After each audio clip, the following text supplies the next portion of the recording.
Well, April is Autism Awareness Acceptance Month, and ABC's Morgan Norwood shares the story of a mother's journey raising a son with autism and how it inspired her to write a children's book about being kind to others. His diagnosis turned my world around for the better. When DeAndra Perry's son Cameron was first diagnosed with autism at a young age, she knew very little about the disorder. And she says Cameron's doctor told her he would have a difficult life. She's just like, he's never going to talk. He's never going to play in a park. He's never going to have friends. But DeAndra was motivated to prove the doctor wrong. And after Cameron began going to school around age 5, he started speaking. It was like small little words, you know?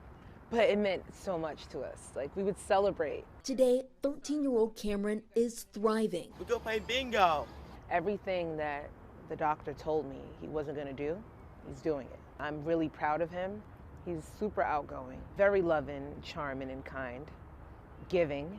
About 4 years ago, DeAndra took Cameron to the park and says she saw something special. You know, Cameron was flapping his hands and he was super excited, introduced himself to the other children. He said, "Hi, my name is Cameron. Do you want to play?" DeAndra recalls some of the kids keeping their distance. I think it's because he was flapping his hands and, you know, he's kind of big for his age and he talks like a baby. But she adds, one child had a different approach. His name was Omar. I'm never going to forget him. Omar asked DeAndra what was going on with Cameron, and she explained that Cameron has autism, breaking it down in a kid-friendly way. And when I broke it down, he said, "Oh, that's not a problem. We can help him.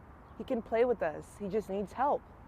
And it was a really special moment for me. The interaction inspired DeAndra to write a children's book entitled Cam's World. We are all running and having so much fun. DeAndra hopes the book can help other families. And not just families who are on the spectrum, families who are not on the spectrum, and they can teach their children about being kind and understanding. It costs nothing to be kind.